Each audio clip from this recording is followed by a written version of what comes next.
The rain had stopped an hour ago, but the pavement still gleamed under the late September sun, turning Oakwood Park into a patchwork of gold and shadow. Declan Thorne sat alone on the weathered stone bench at the far edge of the park, as far from the playground as a man could get while still technically being present.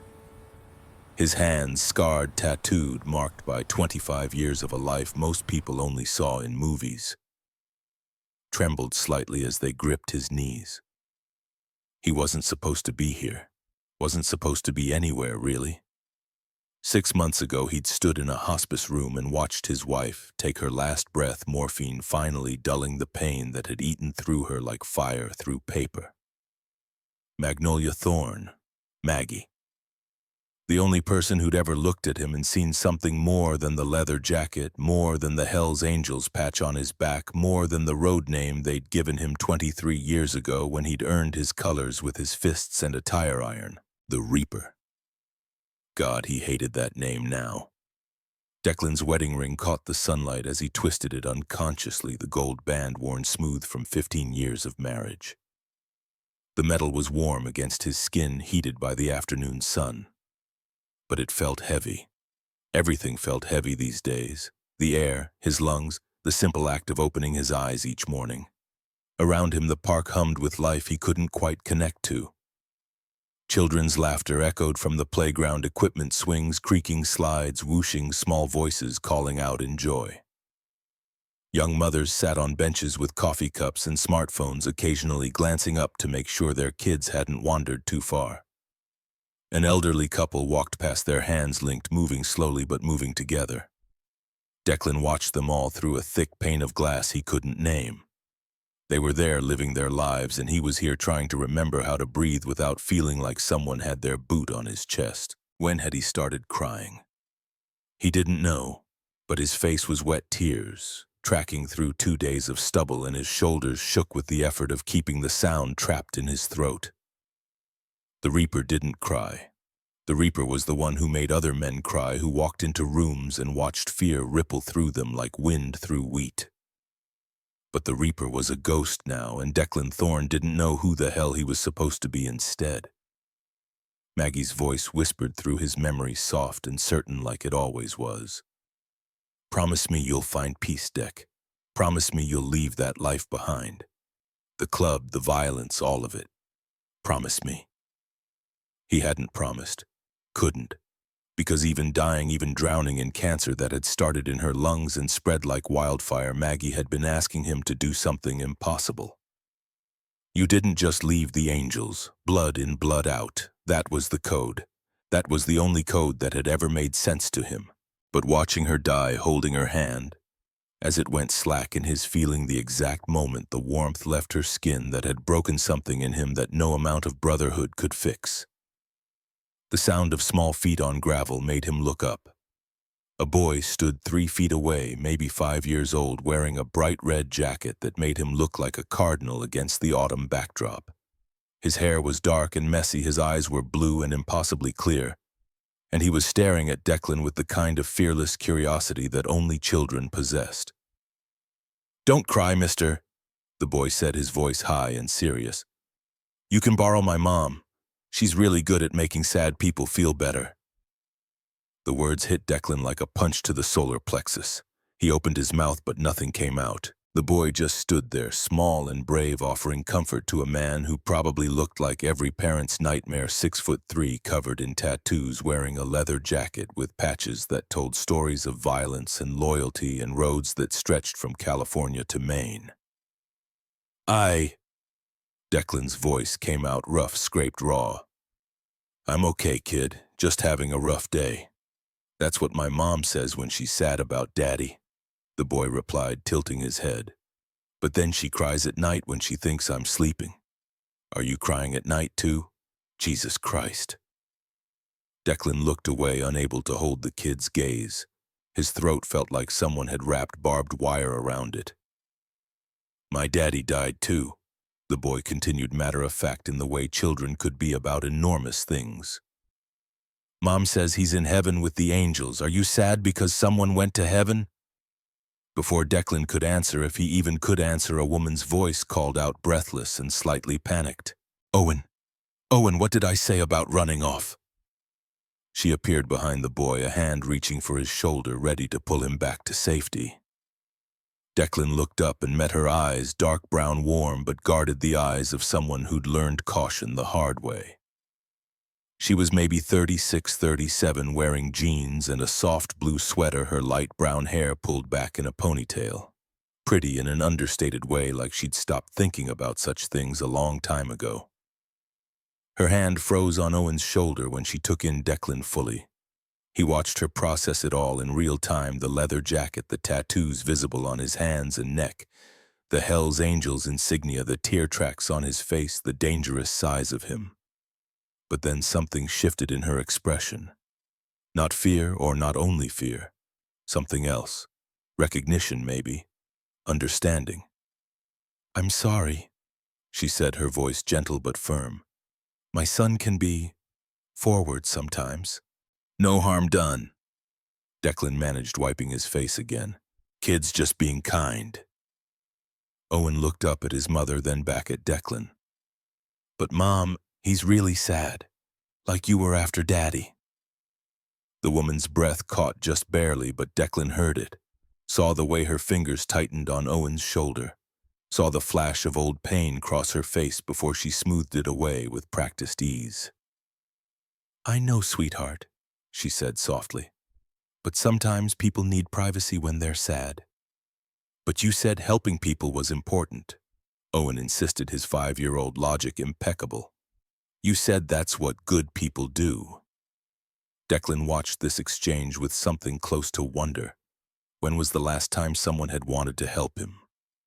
When was the last time anyone had looked at him and seen someone worth saving instead of someone to be scared of? The woman met Declan's eyes over Owen's head, and in that moment something passed between them. A silent conversation in the language of grief that only people who'd walked through that particular fire could speak. "I'm Vivian," she said finally. "Vivian Harper. And this is Owen." "Declan," he replied. Then, because something about her honest gaze demanded honesty in return, he added, "Declan Thorne." "It's nice to meet you, Declan Thorne." She paused, weighing something, then made a decision he could see happen in real time. "We were about to grab coffee at the cafe across the street. Would you like to join us? Just coffee. No pressure." Declan should have said no. Should have thanked her politely and disappeared into the afternoon back to his empty apartment with its empty rooms and empty walls.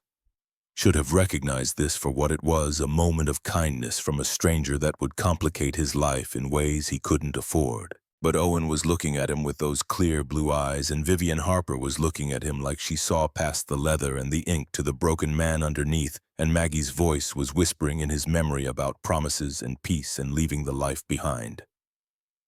"Okay," Declan heard himself say. "Just coffee."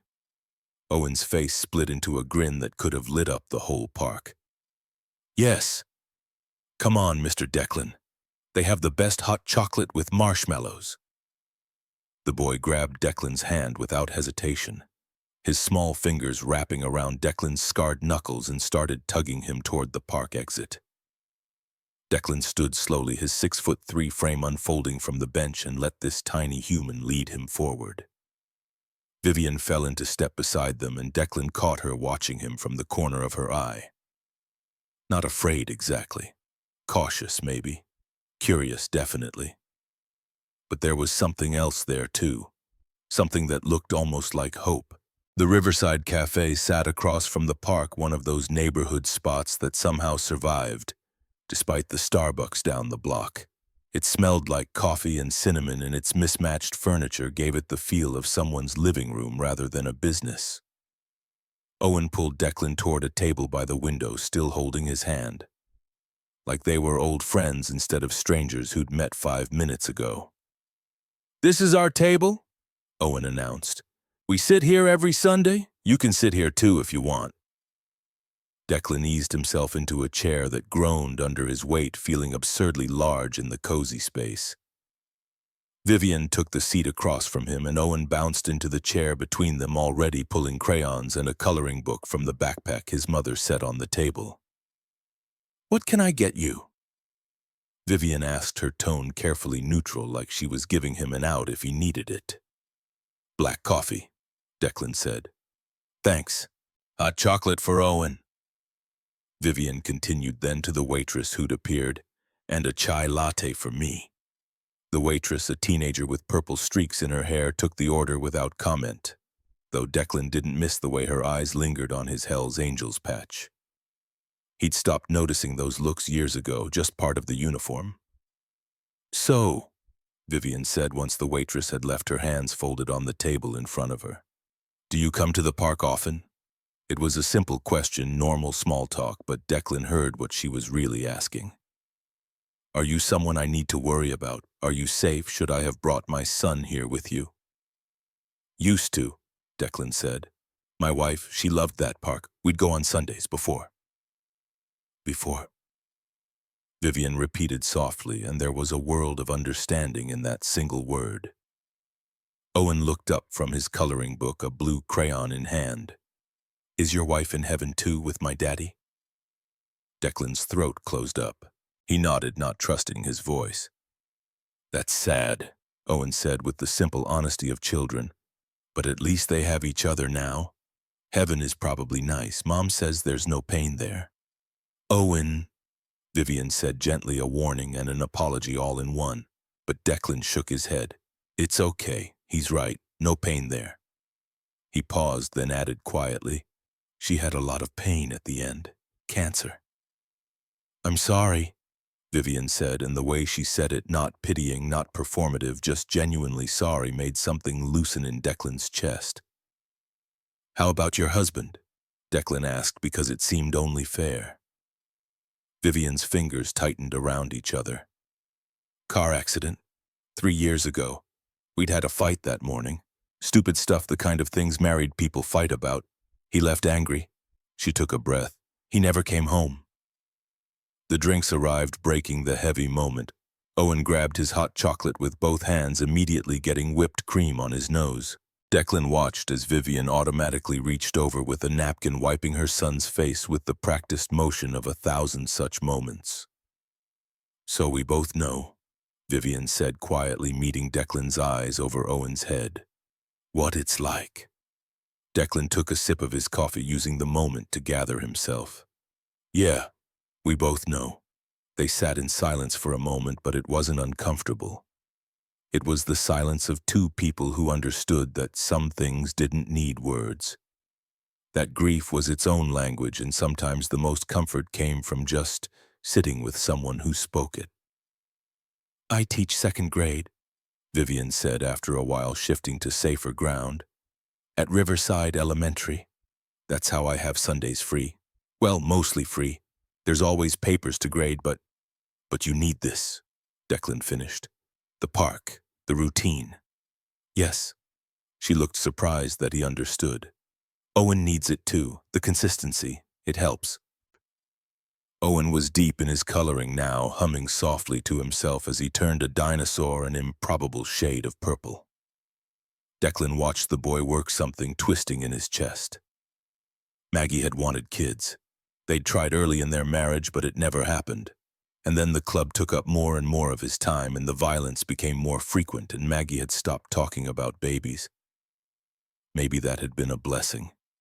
What kind of father would the Reaper have made? "What about you?" Vivian asked. "What do you do?" It was a loaded question, and they both knew it. Declan could lie. Could tell her he was a mechanic or a security guard or any of a dozen half-truths he'd used over the years. But something about this woman's direct gaze, something about the way her son had walked up to him without fear and offered to share his mother, made him want to be honest.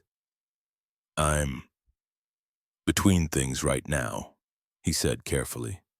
"Used to ride with a motorcycle club. Still do technically, but I'm trying to figure out what comes next." Vivian's eyes dropped to the patch on his jacket, then back to his face. She didn't flinch, but he saw her processing, calculating. "Hell's Angels," she said, not a question. "Yeah." And you're trying to leave, trying to figure out if that's even possible. She studied him for a long moment, her teacher's eye taking in details most people missed. The wedding ring he still wore, the exhaustion in his face that went deeper than lack of sleep, the way his hands shook slightly when he lifted his coffee cup. My dad was in a motorcycle club, Vivian said finally. Not the Angels, smaller outfit. Got out when I was 10 after my mom gave him an ultimatum. It was hard for him, really hard, but he did it. Declan felt something stir in his chest. How? One day at a time, Vivian said simply, and he had a reason, something more important than the Brotherhood. She glanced at Owen, still happily coloring. Someone more important. Before Declan could respond, Owen looked up, his blue eyes moving between his mother and Declan. Mr. Declan, do you like dinosaurs? The shift in conversation was so abrupt it took Declan a second to adjust. Yeah, sure, kid. What's your favorite? Owen demanded, pushing his coloring book toward Declan to show him a page full of various prehistoric creatures.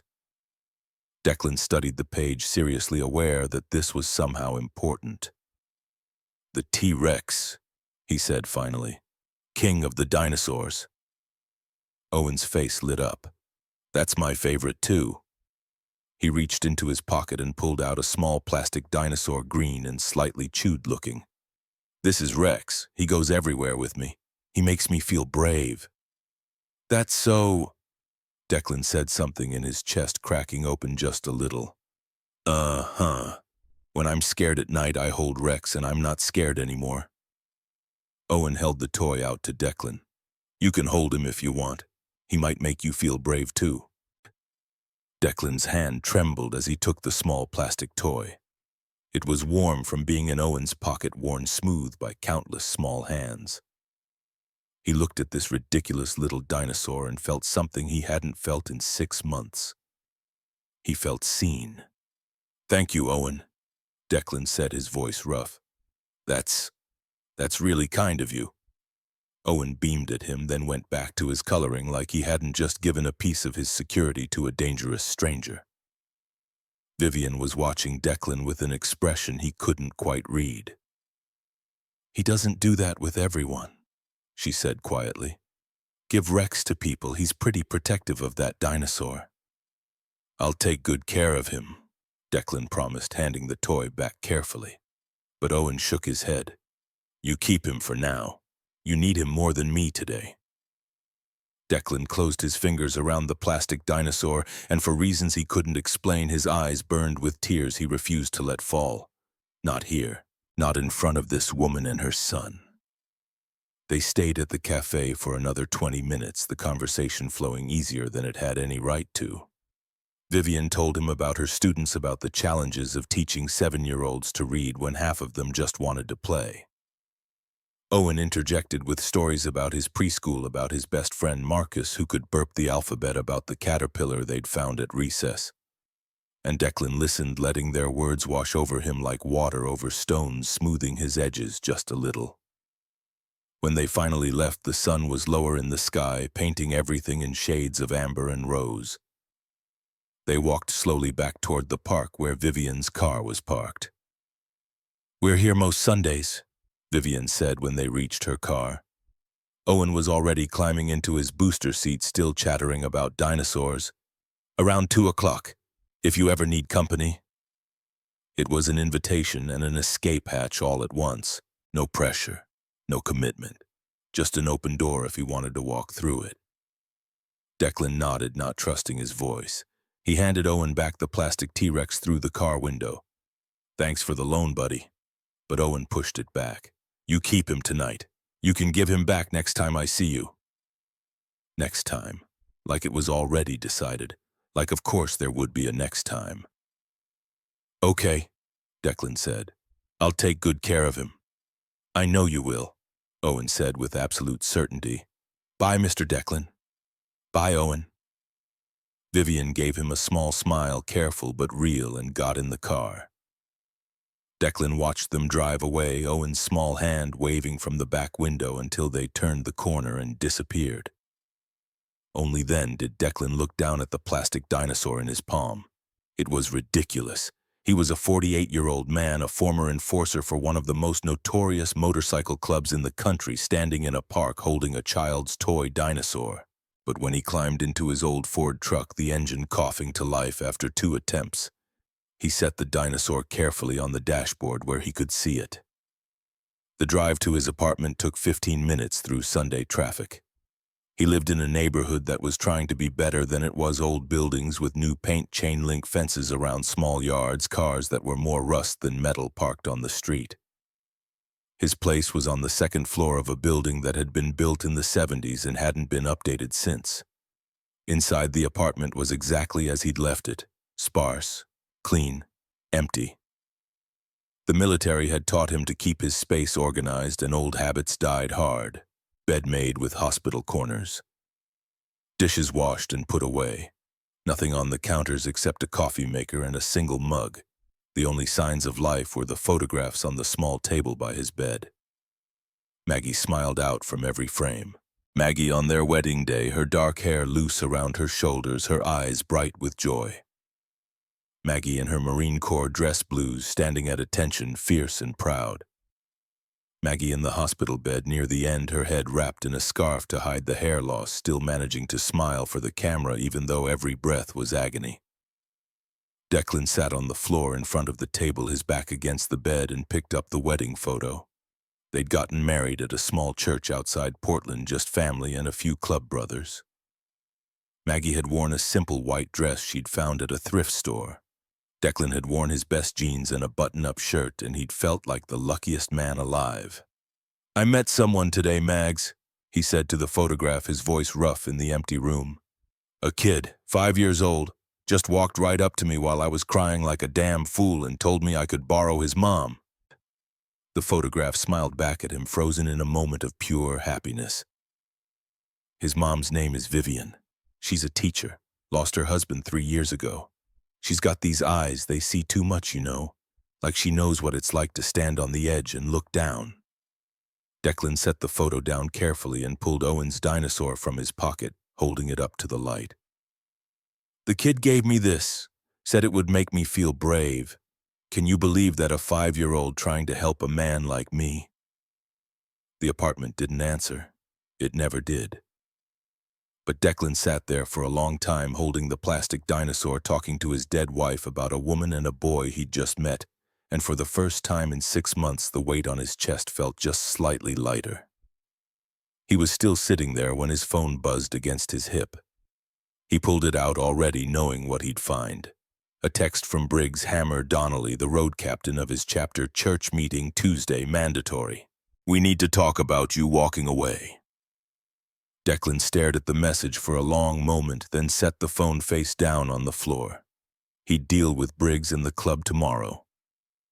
Tonight he was going to sit here with Maggie's photos and Owen's dinosaur and remember what it felt like to talk to people who didn't know him as the Reaper, people who might impossibly see him as just Declan Thorne.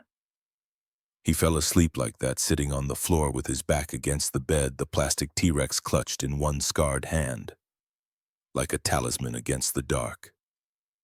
When Sunday came around again, Declan woke with a sense of purpose he hadn't felt in months. He showered, shaved for the first time in a week, put on clean jeans and a flannel shirt. The leather jacket stayed in the closet, let people see him without the armor for once. The park was golden with afternoon light when he arrived, the autumn trees showing off their colors like they were competing for attention. Declan walked slowly toward the bench where he'd sat last week, his heart beating harder than it should have been. What if they weren't here? What if Vivian had thought better of it? What if Mr. Declan? Owen's voice cut through his spiral of doubt. The boy came running across the grass, his red jacket bright against the green, a huge smile on his face. "You came back. I told Mom you would." Declan couldn't help the smile that tugged at his mouth. "Course I came back. I've got to return Rex to you." Owen skidded to a stop in front of him, looking up with those clear blue eyes. "Did he help? Did he make you brave?" Declan thought about the week he'd just survived, the nightmares, the empty apartment, the phone calls from club brothers he'd ignored. the constant weight of grief that made every breath feel like work. But he'd gotten up every morning. He'd showered. He'd eaten even when food tasted like cardboard. He'd made it through. "Yeah," Declan said honestly. "Yeah, he helped. Told you." Owen grabbed his hand again, that same fearless grip. "Come on, Mom's over here. She brought extra coffee today." Vivian was sitting on the same bench, 2 paper cups beside her. She looked up as they approached, and Declan saw relief flash across her face before she smoothed it away. "Declan," she said, and his name sounded different in her voice, softer somehow. "I'm glad you came." "Me too," Declan said, and meant it. They fell into a rhythm that afternoon. Owen played on the nearby equipment, climbing and jumping with the boundless energy of children, while Declan and Vivian sat on the bench and talked. About nothing important, about everything that mattered. Vivian told him about her week, a student who'd finally learned to read, a parent-teacher conference that had gone sideways, Owen's obsession with a documentary about dinosaurs that he'd watched 17 times. Declan told her about working odd jobs around the neighborhood, about the truck that was falling apart, about the nightmares that woke him up at 3 in the morning. "Have you thought about therapy?" Vivian asked carefully, not pushing, just asking. "The club doesn't really do therapy," Declan said with a bitter laugh. "But you're trying to leave the club." "Yeah, maybe. I don't know." He ran a hand through his hair, frustrated with himself. 25 years, Vivian. That's a long time to be part of something. And your wife wanted you to leave." Declan nodded, his throat tight. "Made me promise. At the end. I didn't. I couldn't. How do you promise something like that when you don't even know if it's possible?" Vivian was quiet for a moment, watching Owen hang upside down from the monkey bars. "My dad said the hardest part wasn't leaving the club, it was figuring out who he was without it. They give you an identity, you know, a purpose. Without that, you're just a middle-aged man with no skills except violence," Declan finished darkly. "Or," Vivian countered, "you're a man with a lifetime of experience who can choose what comes next." It sounded so simple when she said it like that, like it was just a choice, not an impossible mountain to climb. Owen came running back, out of breath and grinning. "Can we get ice cream, please?" "There's a truck over there." Vivian looked at Declan. "Want to join us?" "I got it," Declan said, standing. "My treat." "You don't have to," Vivian started. "I know," Declan said. "I want to." They walked to the ice cream truck together, Owen chattering between them about which flavor he wanted.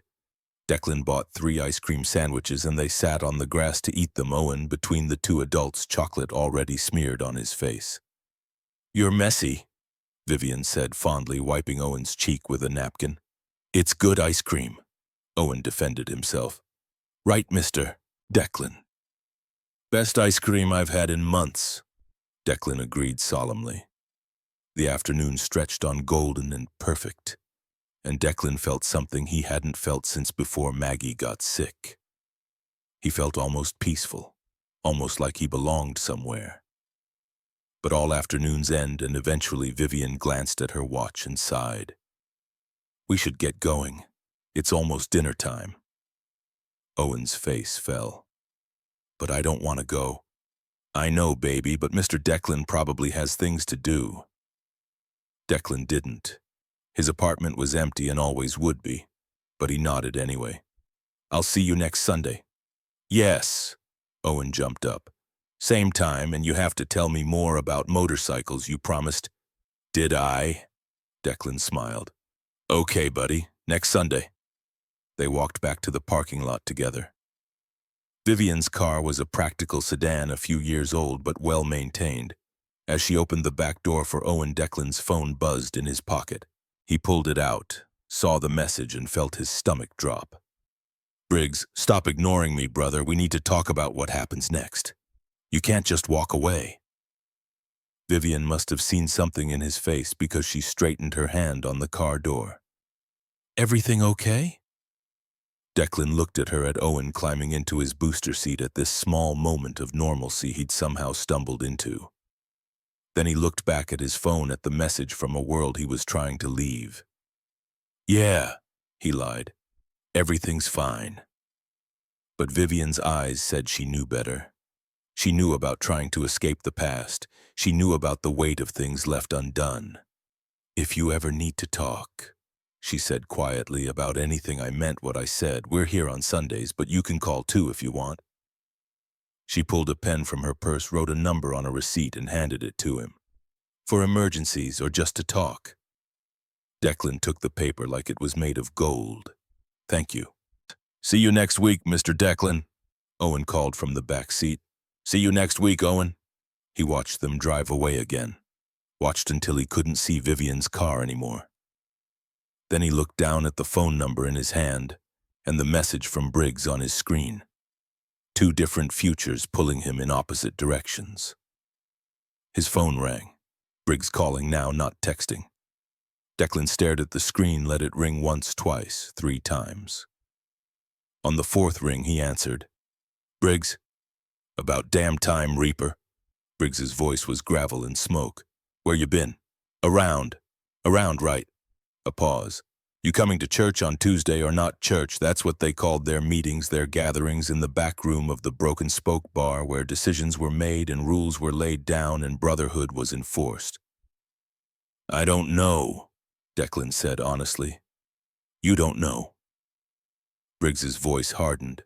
25 years you've been wearing those colors and you don't know if you're coming to church. Maggie's gone, brother. I'm sorry as hell about that, you know I am, but she's gone and you're still here and the club is still here. We're your family. I know. Do you because you've been ghosting us for months, won't return calls, won't show up to rides. Brothers are starting to talk deck, starting to wonder if you're still loyal. The word hung between them like a loaded gun. Loyalty, the only currency that mattered in the Angels, the only thing that kept you safe or got you killed. "I'll be there Tuesday," Declan heard himself say. "Good, 7 o'clock, don't be late." Briggs paused. "We miss you, brother. It ain't the same without the Reaper." The line went dead. Declan stood in the parking lot, the autumn sun warm on his face, Vivian's phone number in one hand and his phone in the other. 2 different futures. 2 different men he could be. The Reaper who never questioned and never left and never broke the code. Or Declan Thorne, who didn't know who the hell he was but was starting to think he might want to find out. Tuesday night came too fast. Declan stood in front of his bathroom mirror, staring at a face he barely recognized anymore. The man looking back at him had dark circles under his eyes, stubble that was more gray than brown now, and a tightness around his mouth that hadn't been there a year ago. He looked old, felt older. The Hells Angels vest hung on the back of his bedroom door, the leather worn soft from years of wear, the patches telling stories in a language most people didn't speak. Top rocker Hells Angels, bottom rocker Portland, center patch the winged death head skull that had terrified more people than Declan could count, and on the left side his road name patch Reaper. He'd earned that name in Bakersfield 1998, a bar fight that had gotten out of hand. 3 members of a rival club and Declan with nothing but a pool cue and rage he didn't know how to control. When it was over, one of the rivals had looked at him and said, "Jesus Christ, you're the goddamn Reaper." The name stuck. Maggie had hated it, said it wasn't who he really was, but she'd never seen him in those early years, never seen what he was capable of when the switch flipped and the violence took over. Maybe that was why their marriage had worked.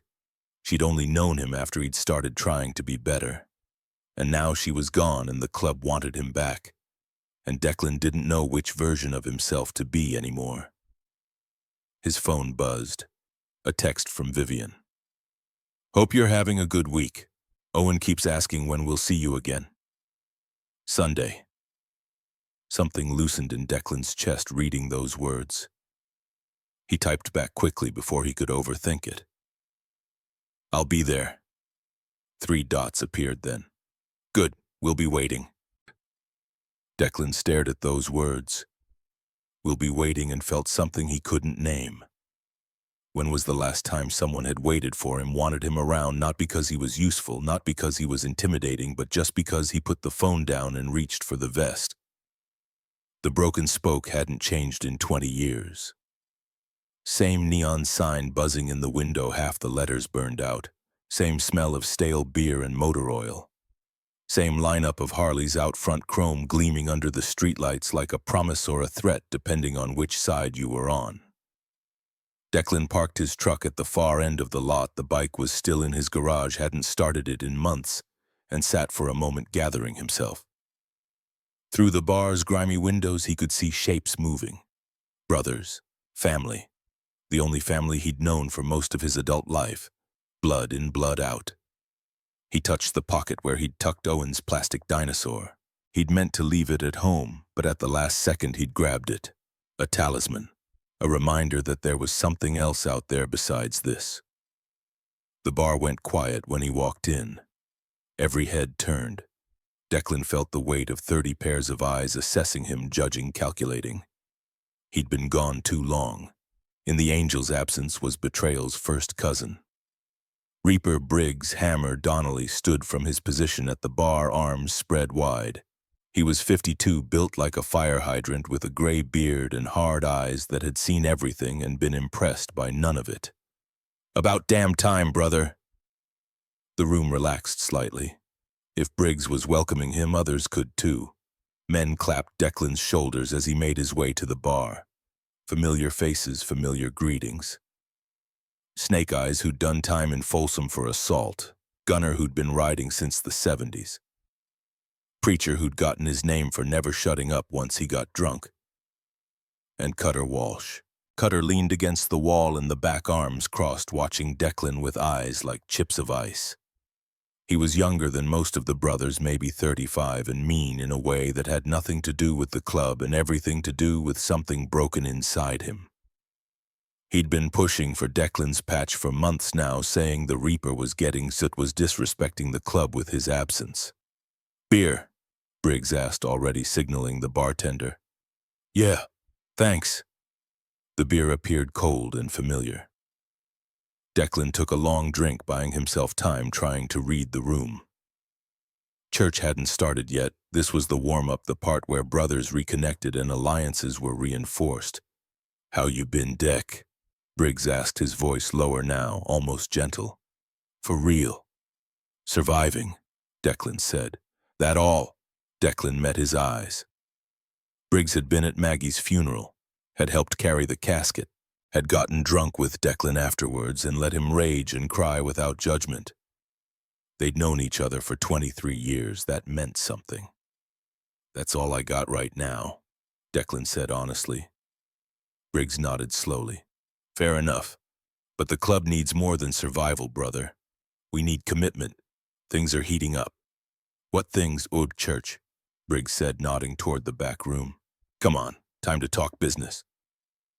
The back room of the Broken Spoke was where the real club happened. No civilians allowed, no outsiders, just brothers and the code they lived by. Declan followed the others in, took his usual seat at the long table scarred by years of beer bottles and cigarette burns and slammed fists. Briggs took the head of the table, his position as road captain giving him authority in the chapter president's absence. He rapped his knuckles on the wood, calling the meeting to order. "All right, brothers, we've got business."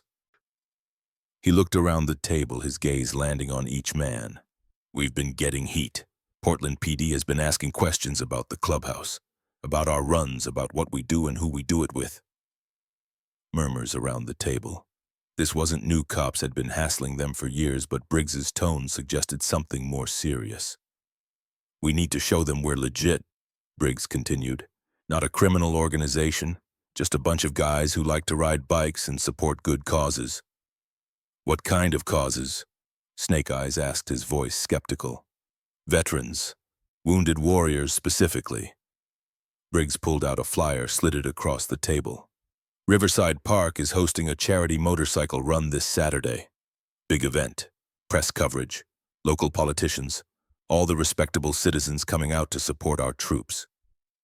Declan picked up the flyer. It looked professional, too professional for something the Angels would normally be involved with. "Who organized this?" "To Senator Mason's son," Briggs said. "Brandon Mason. Kid's a veteran himself, did 2 tours in Iraq. Lost half his leg to an IED. He's been doing charity work and he reached out to us specifically. Wants the angels there to show support. Why us? Cutter asked suspiciously. Because we've got veterans in our ranks, Briggs said.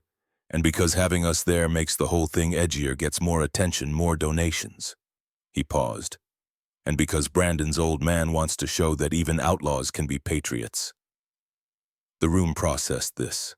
On the surface, it sounded good. Supporting veterans was the kind of thing that gave the club legitimacy, made them look like concerned citizens instead of criminals. But there was always another angle. What's the catch? Declan heard himself ask. Briggs smiled, but it didn't reach his eyes. No catch. We show up, we look good, we ride away. Everybody wins. And if we don't show up? Preacher asked. Briggs's smile faded. Then Senator Mason gets insulted. And when senators get insulted, they make phone calls. To police chiefs, to district attorneys, to people who can make our lives very difficult. There it was, the real reason. This wasn't about charity or veterans. This was about protection money paid in public relations instead of cash. We need every brother there, Briggs said, his eyes landing on Declan. Especially our veterans. Especially the ones with bronze stars and clean records who look good on camera. Every eye in the room turned to Declan. He'd been a Marine before the club, done 2 tours himself. Fallujah 2004. He'd earned his Bronze Star pulling 3 kids out of a building that was about to collapse, got them to safety while taking fire. The Corps had wanted to make him a poster boy. He'd wanted out instead. I'm asking you, brother, Briggs said quietly. I'm asking you to show up on Saturday. Wear your colors. Show the world that the Hells Angels support our troops.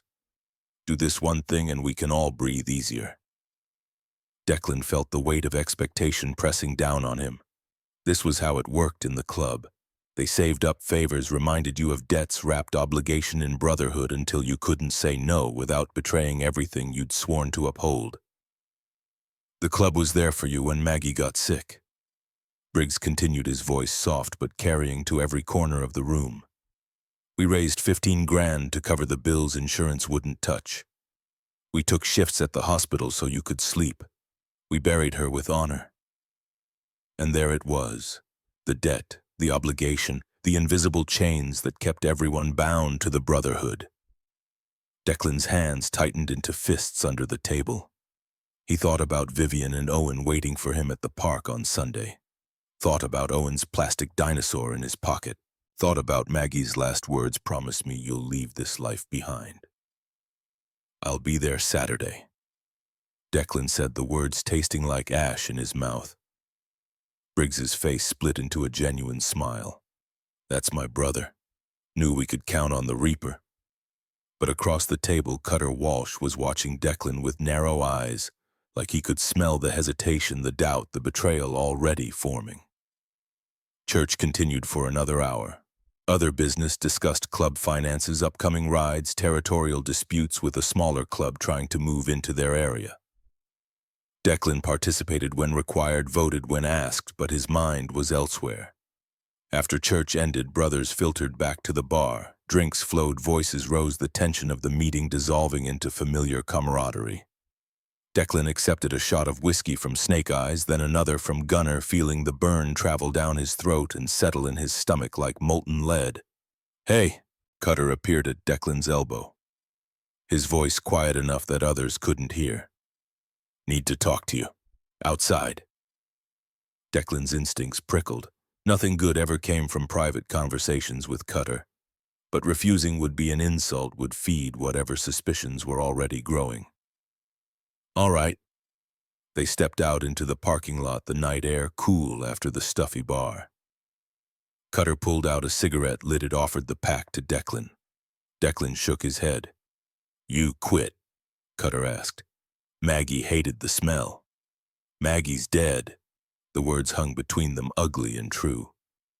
Declan felt his hands clench, felt the old anger rising. Cutter was baiting him, testing him, looking for weakness. What do you want, Cutter? Cutter took a long drag, exhaled slowly. Just curious where you been, Reaper. 6 months is a long time to go dark. Brothers talk. They wonder. Wonder what, if maybe you're not all the way in anymore. If maybe you're thinking about walking away. Cutter's eyes glinted in the streetlight. If maybe you forgot the code. I didn't forget anything. No. Cutter flicked ash onto the pavement.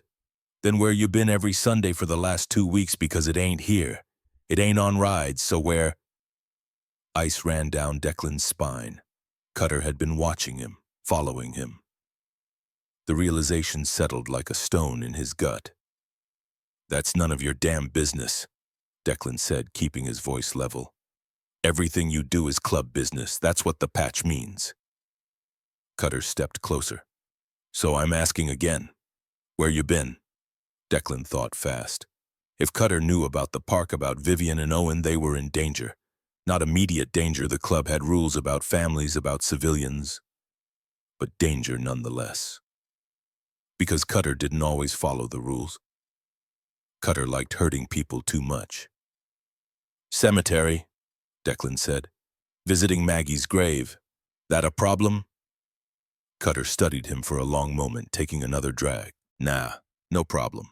Just making sure you remember where you belong. He dropped the cigarette, ground it out with his boot. See you Saturday, Reaper. Better look sharp for the cameras. He went back inside, leaving Declan alone in the parking lot with his heart hammering and his mind racing. Cutter suspected something. Maybe didn't know exactly what yet, but he suspected. And if he kept digging, kept following, he'd find Vivian and Owen. Declan pulled out his phone, stared at Vivian's number in his contacts. He should call her, warn her, tell her that Sunday couldn't happen anymore, that she and Owen needed to stay away from him. But his thumb hovered over her name and wouldn't press down. Because the thought of never seeing them again, of never sitting on that park bench with Vivian while Owen played, of never feeling that moment of peace that came when Owen grabbed his hand. That thought was worse than anything Cutter could do. Declan put the phone away and climbed into his truck. He'd figure something out. He had to. Wednesday morning, Declan woke to his phone ringing. Unknown number. He answered warily. Declan Thorne. A woman's voice, professional. Yeah, this is Eleanor Brennan. I lead a grief support group at St. Mary's Community Center. Your name was given to me by the hospice where your wife received care. I wanted to reach out, see if you'd be interested in joining us. Declan sat up, rubbing his face. I don't know. I'm not really a group kind of guy. I understand. Most people aren't at first. Eleanor's voice was kind but firm. But grief isn't meant to be carried alone. And from what I understand, you've been carrying it for quite some time. Who told you that? The hospice social worker. She's worried about you, so am I. A pause. We meet Tuesday evenings at 7. No pressure, no judgment, just people who understand what you're going through. Tuesday evenings. That was church night. But Declan found himself saying, "Where's the community center?" Eleanor gave him the address. "Will we see you next week?" "Maybe." "That's all I ask. Maybe." She paused. "Take care of yourself, Declan. And remember, you don't have to do this alone." After she hung up, Declan lay back down and stared at the ceiling. A support group, sitting in a circle with strangers talking about feelings. The club would mock him for it. Cutter would probably call him weak. But Maggie would have wanted him to go. His phone buzzed again. A text from Vivian. "Owen wanted me to send you this." A photo loaded Owen at his kitchen table, holding up a crayon drawing of what looked like a very tall man with a very small dinosaur. The man was smiling. Vivian's next text, "He drew you and Rex, says you're friends now." Something cracked open in Declan's chest, something that hurt and healed at the same time. He saved the photo, stared at it for a long moment, then typed back, "Tell Owen I'm honored. Can I see you both before Sunday? I need to talk to you about something." 3 dots appeared, disappeared, appeared again, finally. "Is everything okay? Just need to talk, please. Tomorrow after school, 4 p.m. at the park. I'll be there." Thursday afternoon found him at the park 30 minutes early, sitting on their bench, rehearsing words that wouldn't come. How did you tell someone that being near you might get them hurt? How did you explain that the Brotherhood you'd belonged to for 25 years might see them as leverage, as weakness to be exploited? Declan. He looked up. Vivian stood a few feet away, her teacher's bag over one shoulder. Concern written across her face. Owen wasn't with her. Where's Owen? Declan asked, standing. With a friend from preschool. You said you needed to talk and your text sounded serious, so I thought. She gestured to the empty bench. Maybe this conversation was better without little ears around. Relief and dread warred in Declan's chest. Yeah, thanks. That's probably smart. They sat, and for a moment neither spoke. The park was quieter on a weekday afternoon, just a few joggers, a woman walking her dog, a teenager on a skateboard. The playground equipment stood empty, waiting for weekend crowds. What's wrong? Vivian asked finally. Declan took a breath. I need to tell you some things. About me, about my life, and then you need to decide if you want me anywhere near you and Owen. Her face went very still. Okay. I told you I was with the Hells Angels, that I did things I'm not proud of, but I don't think you understand what that means. He turned to face her fully. For 25 years I was an enforcer. That's a nice word for it. The real word is I hurt people, beat them, broke bones, put men in hospitals, a few in the ground. Vivian didn't flinch, but her hands tightened in her lap. I served 18 months in prison 10 years ago. Assault. Could have been longer, but I kept my mouth shut, didn't name names. That bought me goodwill with the club, made me valuable. Declan's voice was steady, clinical, like he was talking about someone else. I've got a record. Cops know my face. I'm not some reformed bad boy. I'm a man who spent most of his adult life being violent for money and loyalty. Why are you telling me this? Vivian asked quietly. Because Tuesday night I went to a club meeting and one of the brothers, Cutter Walsh, he's been following me, watching me. He knows I've been coming to the park on Sundays. He doesn't know about you and Owen yet. But if he keeps digging, he will. Now Vivian did flinch. Is Owen in danger? Not directly. The club has rules about kids, about families, but Cutter... Declan shook his head. Cutter doesn't always follow rules. And if he thinks you're the reason I'm pulling away from the club, if he thinks you're making me weak. He didn't finish. Didn't need to. So what are you saying? Vivian's voice was steady, but Declan could hear the fear underneath. That we can't see you anymore. I'm saying you shouldn't. I'm saying the smart thing, the safe thing would be for me to walk away right now and never come back. Declan looked at his hands, scarred and rough. But I'm also saying I don't want to. And that's selfish as hell. Vivian was quiet for a long moment. A jogger passed by, headphones in, oblivious to the world. The woman with the dog threw a tennis ball, watched her golden retriever bound after it. When David died, Vivian said finally, people kept telling me I needed to move on, get back out there, stop being scared, as if fear was something you could just decide not to feel. She looked at Declan. But fear is reasonable. Fear keeps you safe, keeps your kids safe. I've lived by fear for 3 years.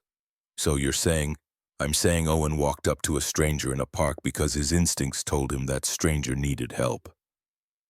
And every instinct I have as a mother should have made me pull him away from you. But I didn't, because my instincts said something different. They said you were safe, they said you were worth the risk. Declan felt something crack wider in his chest. Vivian, are you planning to hurt us?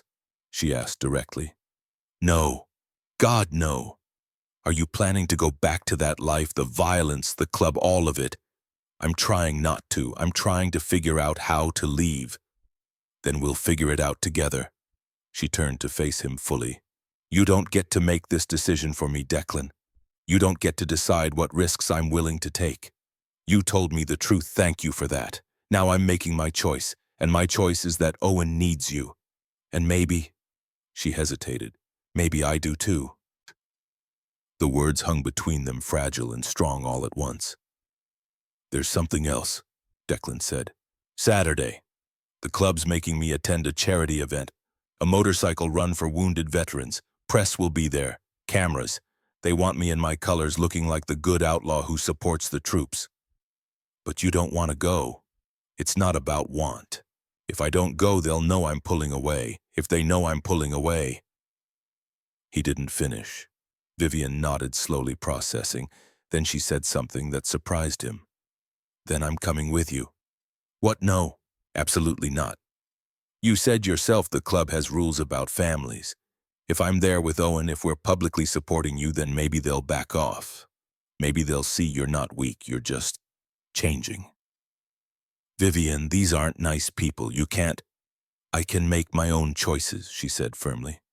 And if you're going to be in my life, in Owen's life, then we face things together. That's how this works. Declan stared at her, this elementary school teacher with her gentle voice and her steel spine, and felt something he hadn't felt in years. He felt hope. Okay, he said finally. Okay, but if anything feels wrong, if anyone even looks at you sideways, you leave. Promise me. I promise. She pulled out her phone. What time Saturday? 2 o'clock, Riverside Park. We'll be there. They sat together as the afternoon faded into evening, making plans, preparing for Saturday. Two people trying to navigate between worlds that had no business touching. And in the back of Declan's mind, a small voice that sounded like Maggie whispered, "This is how you leave, not alone, but with someone worth leaving for." Saturday morning arrived with the kind of crystalline autumn light that made Portland look like it belonged in a postcard. Declan stood in front of his bathroom mirror, razor in hand, and tried to steady his breathing. He'd slept maybe 3 hours, his mind churning through every possible scenario for how today could go wrong. The Hells Angels vest hung on the door behind him, waiting. He'd cleaned it Thursday night, conditioned the leather, made sure every patch was secure. It felt like preparing armor for battle, which in a way he was. His phone buzzed on the counter. "Vivian, Owen's been up since 6 asking if it's time yet. Are you sure about this?" Declan typed back, "No, but I'm doing it anyway. I'll meet you there at 1:30. Stay near the parking area until you see me." 3 dots appeared then. "Be careful, Declan." "Always." He finished shaving, got dressed in his cleanest jeans and a black t-shirt, then reached for the vest. The leather settled on his shoulders like a familiar weight, and when he caught his reflection, he saw the Reaper staring back. Not Declan Thorne, the man he was trying to stop being, but maybe just for today he needed to be both. Riverside Park was already crowded when Declan arrived on his bike. He'd pulled the old Harley out of the garage this morning, spent an hour getting it road ready. The machine rumbled between his legs like a living thing. And despite everything, part of him had missed this. The power, the freedom, the way people's eyes followed you when you rode past. The park had been transformed for the event. A stage stood at one end with banners reading "Wounded Warriors Fund" and "Supporting Our Heroes." Vendor tents lined the walkways selling food and merchandise, and motorcycles, hundreds of them, gleamed in neat rose chrome, catching the sun like scattered diamonds. Hell's Angels colors were everywhere. Brothers from his chapter and 2 others, all dressed in their finest leather, all playing the part of concerned citizens supporting a good cause. Declan spotted Briggs near the stage talking to a man in an expensive suit who had to be Senator Mason. Even from here, Declan could see the political smile, the careful handshake, the transaction happening beneath the surface of false camaraderie. "Reaper!" Snake Eyes called out, waving him over to where a group of brothers had gathered. "About time we got a spot saved for your bike up front." Declan parked where directed, killed the engine, and climbed off. Immediately, he was surrounded by brothers clapping his shoulders, welcoming him back into the fold like he'd never left. It should have felt good, should have felt like coming home. Instead, it felt like a cage closing. "Looking sharp, brother," Gunner said, nodding at Declan's vest. "Like old times." "Yeah," Declan said. "Old times. Senator's kid wants photos with veterans." Preacher added, his breath already smelling like whiskey despite it being barely past 1 o'clock. "Briggs said you should be in them. You know, war hero and all that." Declan's jaw tightened, but he nodded. This was the performance. This was what he'd agreed to. "Reaper." Cutter appeared at his elbow, materialized like smoke. Glad you could make it. Wasn't sure you'd show. I said I would. Yeah, you did. Cutter's eyes swept over the crowd, lingering on the parking area where families were arriving. Nice turnout. Lots of civilians. Lots of families. The word hung in the air like a threat. Declan forced himself not to look toward the parking lot, not to search for Vivian's car. It's a charity event, Declan said flatly. Families come to charity events. Sure they do. Cutter smiled, but it didn't touch his eyes. Just interesting, that's all.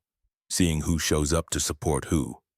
Before Declan could respond, Briggs's voice boomed across the gathering. Brothers, time to look presentable. Press is here. Photos in 5 minutes. The next hour passed in a blur of staged moments. Declan stood with other veteran members while cameras clicked and reporters asked softball questions about supporting wounded warriors. He shook hands with Senator Mason, who had that politician's gift of looking you in the eye while thinking about someone else. He posed with Brandon Mason, the senator's son who'd lost his leg in Fallujah, the same city where Declan had earned his Bronze Star. 2nd Battalion, Brandon asked, noticing something in Declan's bearing. Yeah, you. 3rd 2006. Brandon's eyes were knowing. Different war by then, but same sand. They shared a moment of understanding, two men who'd seen things that couldn't be explained to people who hadn't been there. Then Brandon was pulled away for more photos and Declan was left standing on the stage looking out over the crowd. That's when he saw them.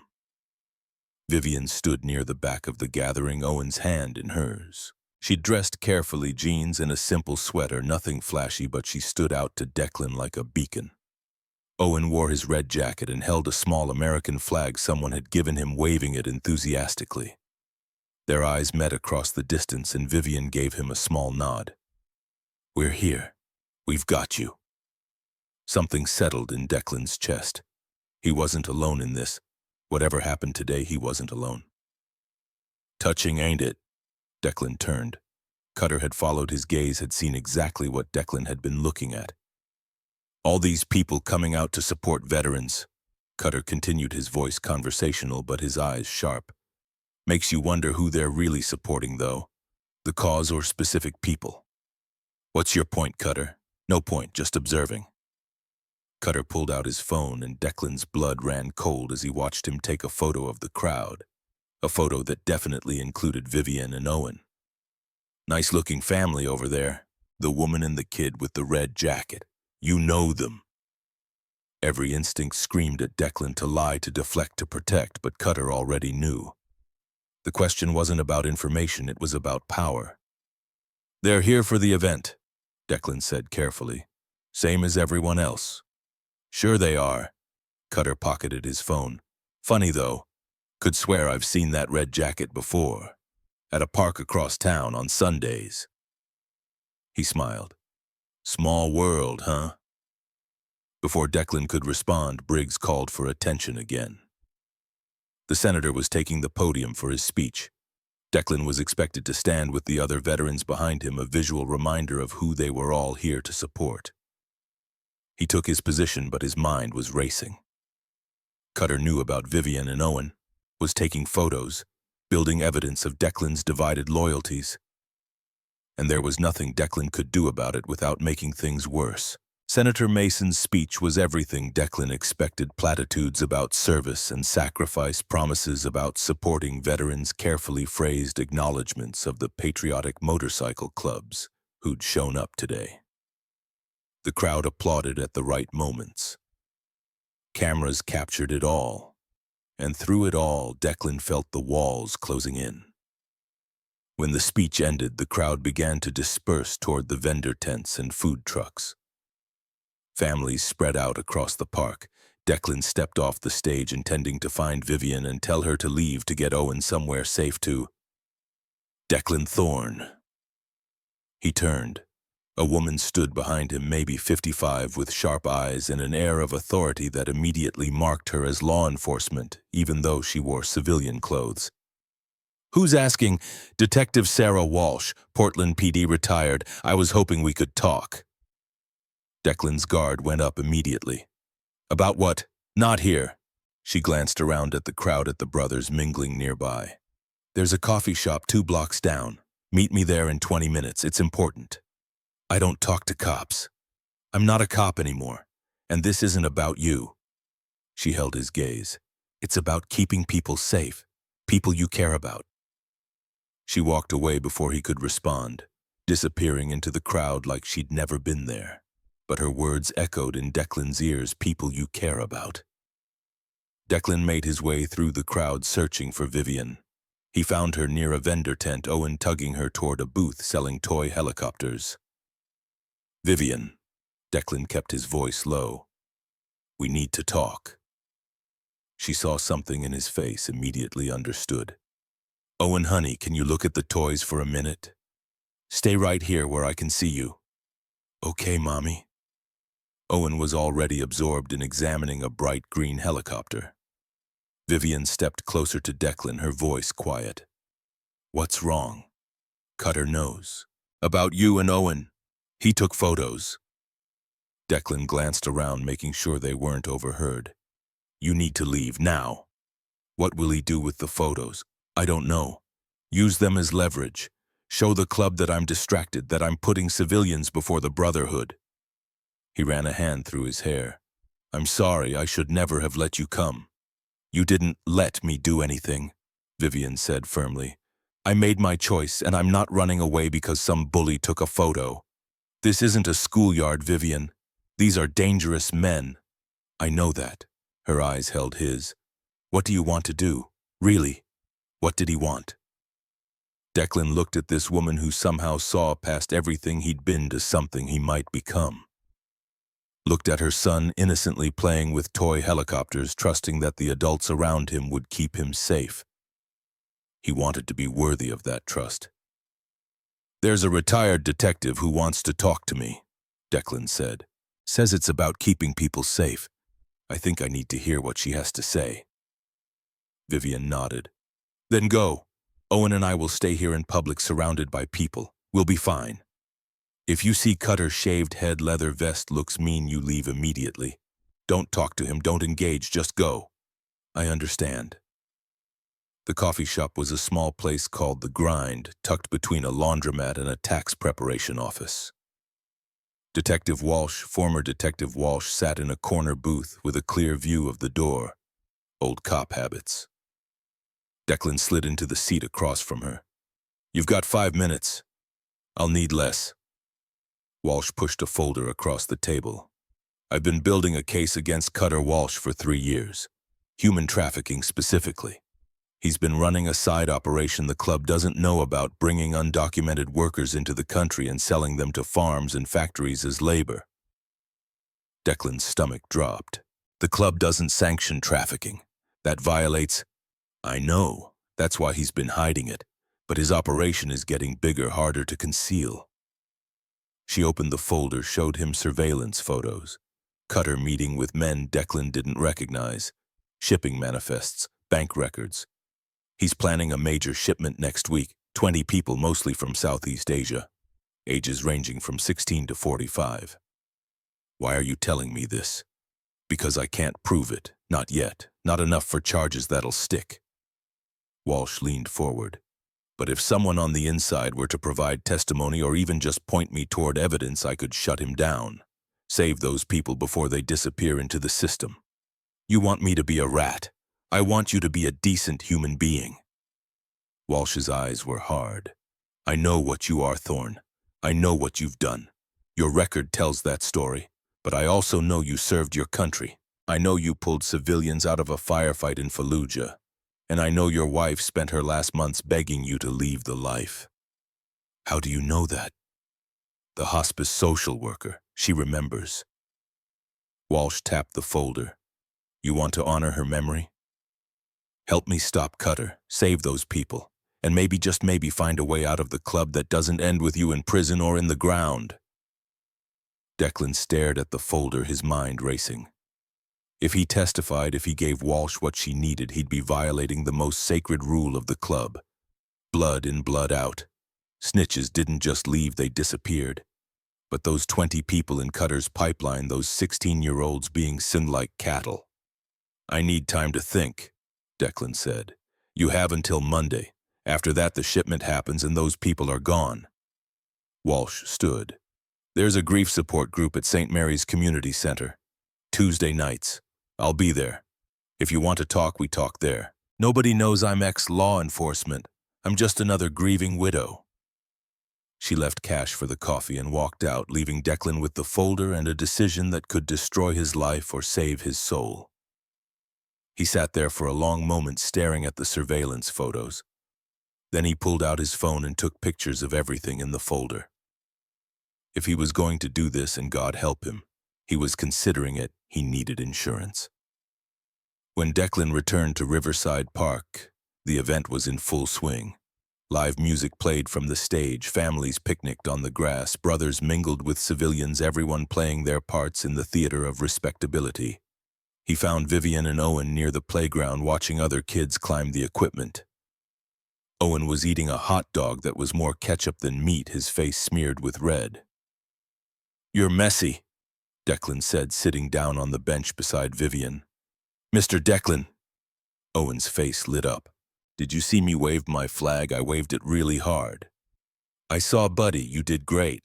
The man on stage said we're heroes for supporting heroes. Am I a hero?" Declan's throat tightened. "Yeah, Owen. You're a hero." Owen beamed and went back to his hot dog, satisfied with this answer. "How did it go?" Vivian asked quietly. "I'll tell you later, but I think I know what I need to do." Before Vivian could respond, a commotion near the stage caught their attention. Raised voices, brothers gathering. Declan stood immediately, instincts on alert. "Stay here," he told Vivian. "Don't move." He jogged toward the crowd, pushing through until he could see what was happening. Briggs and Cutter stood toe-to-toe, voices raised, other brothers trying to separate them. "Going behind my back," Briggs was saying, his face red. "It's business," Cutter shot back. "None of the club's concern. Everything you do in those colors is the club's concern." Declan reached Snake Eyes, who stood at the edge of the crowd. "What's happening?" "Briggs found out about something Cutter's been running on the sea. Something big. Details are fuzzy, but Hammer's pissed." Snake Eyes shook his head. "This ain't good, Reaper. Club business getting aired out in public like this." Declan watched as Briggs got in Cutter's face. "You're bringing heat on all of us. Whatever you're doing, it stops now." "You don't give me orders," Cutter snarled. "I'm not your puppet. You wear those colors, you follow the rules, or you lose the patch." The threat hung in the air. Losing your patch was the ultimate punishment, exile from the Brotherhood, cast out and marked as unworthy. Some men never recovered. Cutter's face went cold. "You want my patch? Come take it." The crowd went silent. This was a challenge, direct and unmistakable. Briggs had two choices: back down and lose authority, or escalate and risk violence at a public event with cameras everywhere. Briggs chose a third option. "Church, tomorrow, 9 a.m. His voice carried across the gathering. "We put this to a vote. Brothers, decide if you keep your colors." It was the right call, democratic, following club rules, giving everyone a night to cool down. But Declan saw the look in Cutter's eyes and knew this wasn't over. Cutter's gaze swept the crowd and landed on Declan. For a moment their eyes locked, and Declan saw calculation happening behind Cutter's cold stare. Then Cutter smiled, sharp and mean. "See you tomorrow, brothers," Cutter said. "Should be an interesting vote." He walked away, and the crowd slowly dispersed, brothers talking in low voices about what they'd just witnessed. Declan found Briggs standing alone, breathing hard. "Hammer." Briggs looked at him. "You heard?" "Yeah. What's he into?" "Don't know all the details yet, but it's bad, Deck. Real bad. The kind of thing that brings federal heat." Briggs ran a hand over his face. "I need you at church tomorrow. Need level heads. This could split the chapter if we're not careful." "I'll be there." "Good." Briggs gripped Declan's shoulder. "Glad you're back, brother. Gonna need the Reaper's voice in this." Declan nodded, but inside he was thinking about Walsh's folder, about testimony and evidence, about 20 people in a shipping container who didn't have time for church politics. He found Vivian still by the playground, Owen now running around with two other kids playing some elaborate game involving superheroes and dinosaurs. "We need to go," Declan said. "Event's winding down anyway." Vivian studied his face. "Something happened." "Yeah, but not here." He looked around, saw brothers starting to leave, civilians packing up picnic blankets. Saw Cutter standing by his bike, watching them. "Let me walk you to your car." They collected Owen, who complained about leaving, until Vivian promised they could get ice cream on the way home. As they walked across the park, Declan kept himself between them, and where Cutter stood a human shield. At Vivian's car, Owen climbed into his booster seat, already chattering about the helicopters he'd seen. Vivian closed his door and turned to Declan. "What's happening?" "War, inside the club, between Briggs and Cutter." Declan glanced around, making sure no one was in earshot. "And I'm caught in the middle." "What are you going to do?" Declan thought about Walsh's folder, about Maggie's dying wish, about Owen drawing pictures of him and saying they were friends, about Vivian standing beside him today when she should have run the other direction. "I'm going to do the right thing," he said, "even if it destroys me." Vivian reached out, took his hand. Her fingers were warm, soft, completely different from any hand Declan had held in the last 25 years. "You're not alone in this," she said. "Whatever happens, remember that." "Vivian, I mean it. You're not alone." She squeezed his hand once, then let go. "Be careful tomorrow, and call me after. I'll be waiting." She got in her car and drove away, Owen waving from the back window. Declan watched until they turned the corner, then walked back to where his bike was parked. Cutter was waiting for him. "Nice family," Cutter said, leaning against Declan's Harley. "The teacher and her kid, real wholesome." "Move," Declan said flatly. "See, that's what I don't get." Cutter didn't move. "You've got this nice little setup with the civilian woman playing house, playing daddy. But you're still here wearing the colors. Can't have it both ways, Reaper." "I said move. Or what? You gonna hit me here in front of all these witnesses?" Cutter smiled. "You've gone soft, brother. Lost your edge. Maybe it's time someone else carried the name Reaper." Declan felt the old rage stirring, the violence that lived just beneath his skin, always ready, always waiting for permission. It would be so easy to hurt Cutter, so satisfying. But Owen's voice echoed in his memory. "Are you sad even when you smile?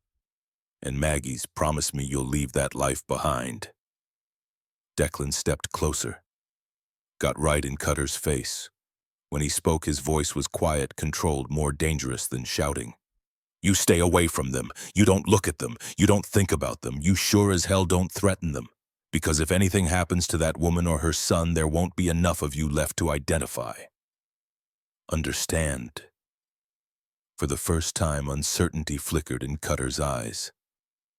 This was the Reaper, the enforcer, the man who'd earned his name with blood and bone. This was the version of Declan that still knew how to promise violence and mean it. "There he is," Cutter said softly. "There's the real you. Under all that civilian bullshit, you're still one of us." Declan shoved him aside, climbed on his bike, started the engine. As he rode away, he could feel Cutter watching him. Could feel the weight of tomorrow's church meeting hanging over everything. Tomorrow would be a reckoning. For Cutter, for the club, for Declan himself. Tonight he needed to figure out which version of himself would walk into that room. Sunday dawned, gray and cold, the autumn sun hidden behind thick clouds that promised rain. Declan hadn't slept. He'd spent the night in his apartment, Maggie's photos arranged around him, Walsh's folder open on his lap, trying to see a path forward that didn't end in blood. By 8 a.m., he'd made his decision. He pulled on his vest, checked his phone, no messages from Vivian yet. She'd be at church with Owen and rode to St. Mary's Community Center. The grief support group didn't meet until Tuesday, but Walsh had said she'd be there. He found her in the parking lot, getting out of a modest sedan. "I'm in," Declan said without preamble. "I'll testify, but I need protection for two people, a woman named Vivian Harper and her son Owen. They can't know I'm doing this, can't know about any of it. but they need to be safe. Walsh studied him for a long moment. That's the teacher, the one from yesterday. How do you... I was there, watching. Walsh pulled out her own phone, typed something.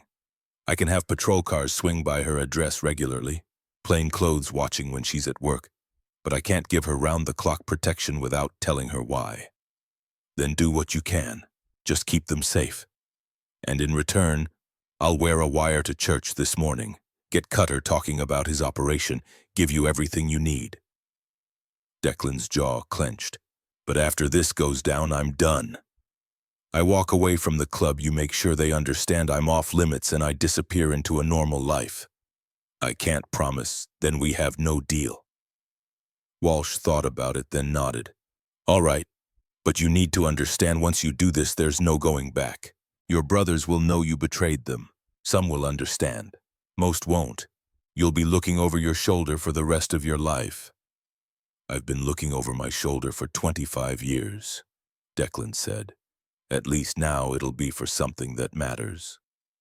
30 minutes later, Declan rode into the Broken Spokes parking lot with a wire taped to his chest and a recording device hidden in his vest's inner pocket.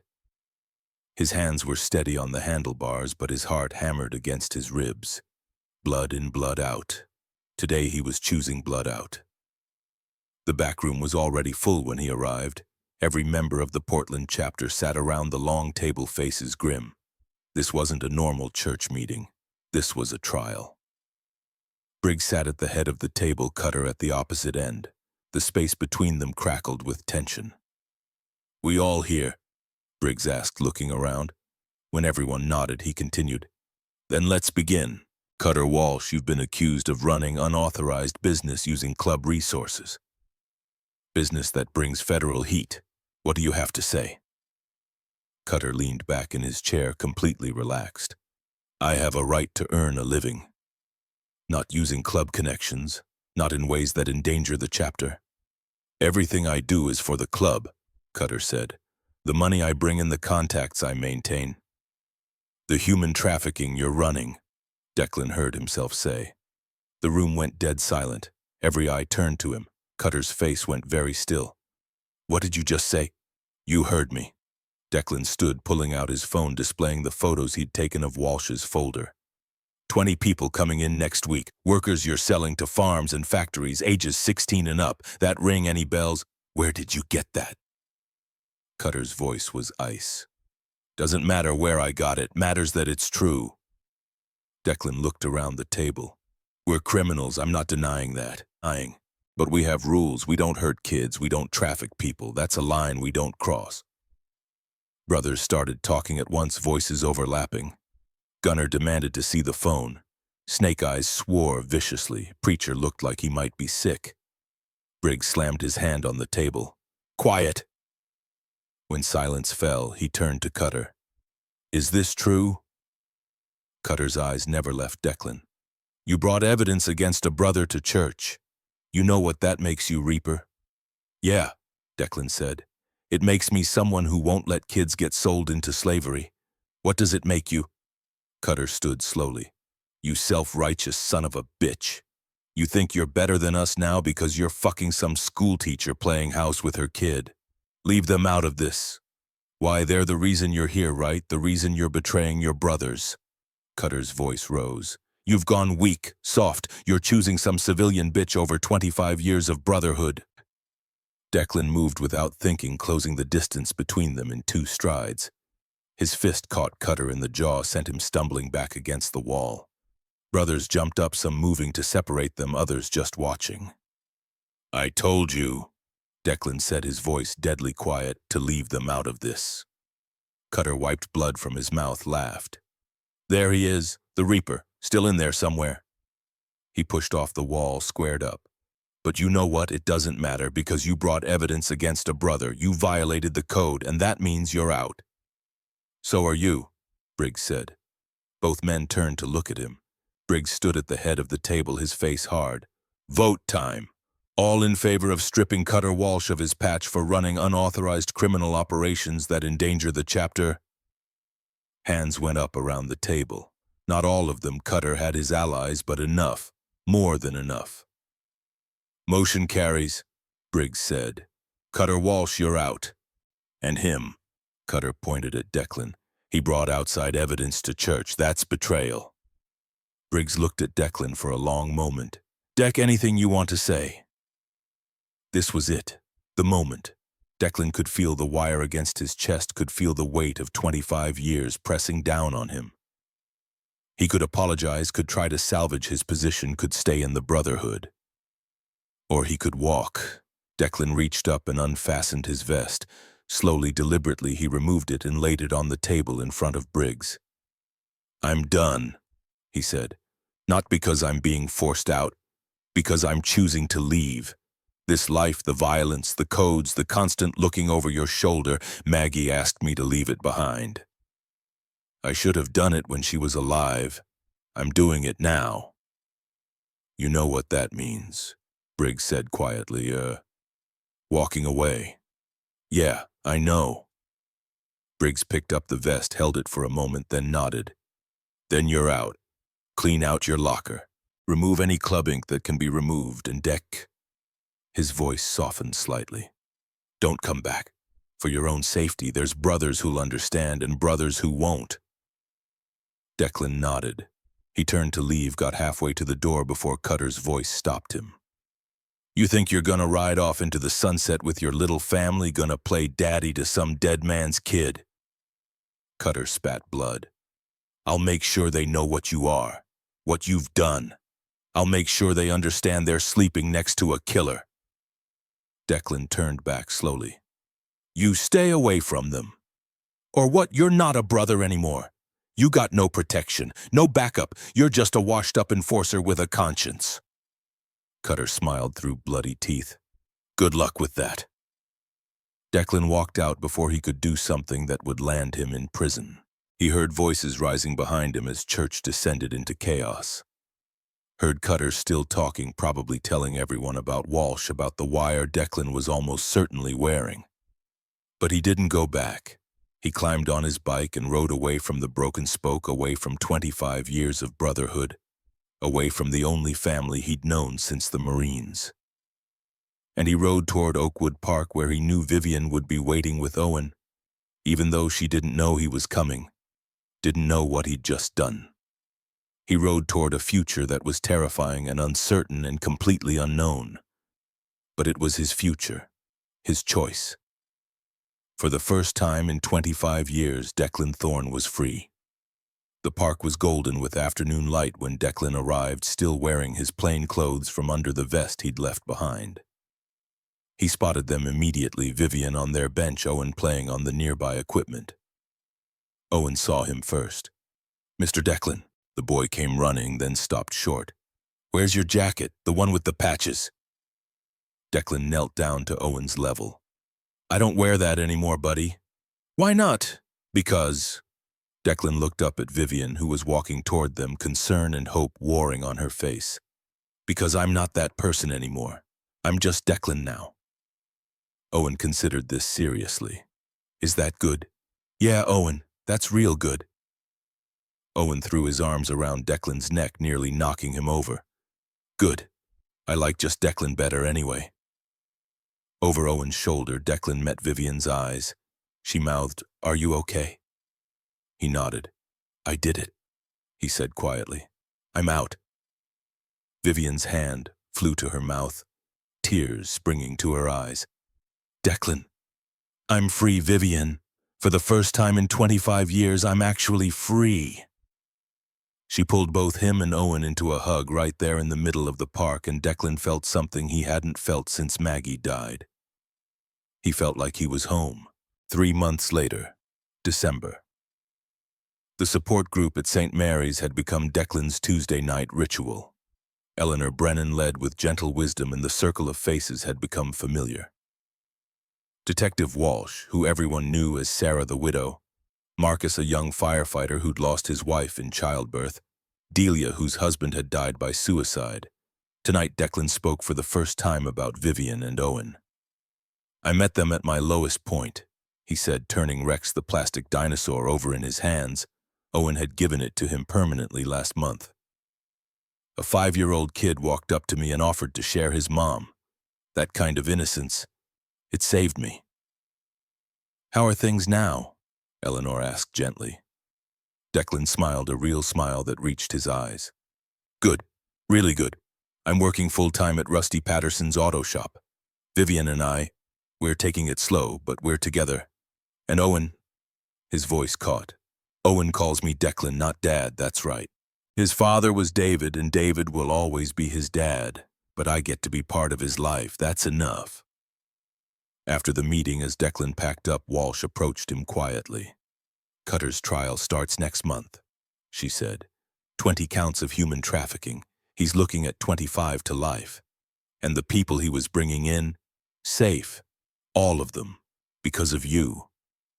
Walsh squeezed his arm. You did good, Thorne. Declan, he corrected. Just Declan now. Christmas Eve.